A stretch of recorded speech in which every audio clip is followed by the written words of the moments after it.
Hello সবাইকে, কেমন আছেন সবাই? এখন আমি বারুইপুর টু শিয়ালদাগামী ট্রেনে রয়েছি, আর কোথায় যাচ্ছি সেটা আমি যেতে যেতে আপনাদেরকে বলবো। তো শিয়ালদায় নেমে এই যাত্রী সাথীর লাইনে দাঁড়িয়ে রয়েছি। একটা ভীষণ বড় লম্বা লাইন ছিল, অনলাইন বুকিং করার পরেও লম্বা লাইন।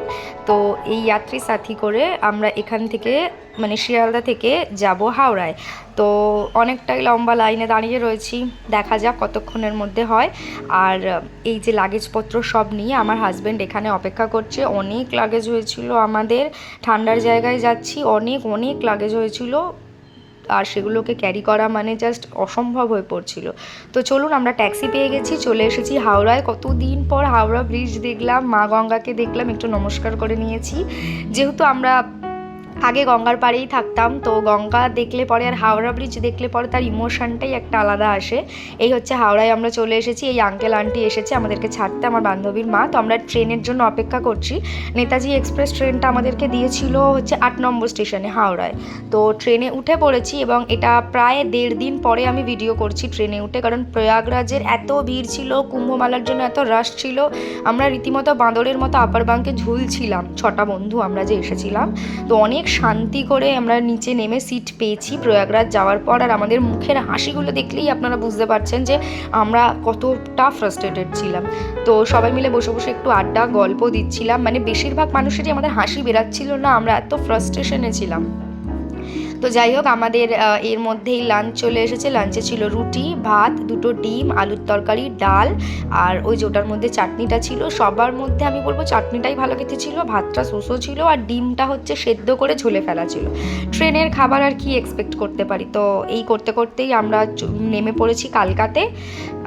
তো কালকাতে আমাদের নামার টাইমিং ছিল রাত্রি 3টে, সেটা আমাদের নামিয়েছে সকাল 8:30, মানে 5.5 ঘন্টা ট্রেনটা লেট। তার উপরে প্রয়াগরাজের ওই ভিড়, মানে আপনারা যারা নেতাজি এক্সপ্রেসে যাবেন, যতদিন কুম্ভমেলা চলবে ততদিন আপনারা রিলেট করতে পারবেন আমি কোন ফ্রাস্ট্রেশনের কথাটা বলছি। তো ব্যাগপত্র নামিয়ে আমরা পুরো একদম রীতিমতো দৌড়াতে দৌড়াতে টয় ট্রেনের কাছে গেছি, কারণ আমাদের টয় ট্রেনের টাইম ছিল 8টা 5। তো হোপফুলি টয় ট্রেনটা দাঁড়িয়েছিল। ওই যে আমার হাজব্যান্ড, আমার একটা বন্ধু উঠছে, ওদের D2-তে পড়েছে। আর এই হচ্ছে টয় ট্রেন। টয় ট্রেনের পাশের এই জায়গাটা দেখলেই না সমস্ত ফ্রাস্ট্রেশন কেটে যাবে।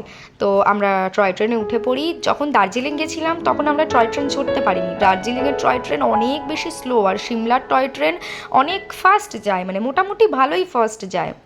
এই যে কালকা টু সিমলা লেখা রয়েছে D2, টয় ট্রেনের নাম্বার দেওয়া রয়েছে। ভেতরটা এত সুন্দর, ওই লাস্টের দিকে আমাদের ওই সিটগুলো পড়েছিল। টয় ট্রেনে যেটা সব থেকে আমার ভালো লেগেছে, ছোট ছোট খেলনা গাড়ির মতো ডাব্বার মধ্যেও 2টো করে বাথরুমগুলো ভীষণ ক্লিন। আর ওই যে একটা খয়েরি রঙের ব্যাগ মতো দেখতে পাচ্ছেন কোনায় রাখা জানলার ধারে, ওটার মধ্যে আমাদের গোপু সোনা আছে, আমার এক বান্ধবীর গোপু, মানে আমি তার মাসি হই গোপালের। তো টয় ট্রেন আমাদের এখনও ছাড়েনি, আমরা অপেক্ষা করছি। এটা হচ্ছে আমাদের টয় ট্রেন, মাঝে আর একটা টয় ট্রেন দাঁড়িয়ে রয়েছে। আর এপাশের যে টয় ট্রেনটা রয়েছে এই যে টয় ট্রেনটা রয়েছে এইটা এখন ছাড়বে। তো এটার ইঞ্জিনটার প্রিপারেশন নিচ্ছে। আর এত পরিষ্কার হিমাচল প্রদেশ, এত পরিষ্কার একটা জায়গা, আপনারা মানে পরবর্তী ব্লগেও আমি আপনাদেরকে যথেষ্ট দেখানোর চেষ্টা করব। তো চলুন, আমাদের টয় ট্রেন ছেড়ে দিয়েছে। পাহাড়ের বুক চিরে ট্রেনটা সুন্দরভাবে ওপরে উঠে যাচ্ছে। আর দার্জিলিংয়ের পাহাড় দেখেছি আমি, হরিদ্বার নৈনিতাল গেছি আমি, কাশ্মীর গেছি, কিন্তু হিমাচলের সৌন্দর্য আলাদাই, মানে মনের কোণায় এত সুন্দর স্মৃতি রেখে গেছে হিমাচলের পাহাড়টা, যেটা জাস্ট মুখে বলার মতো না।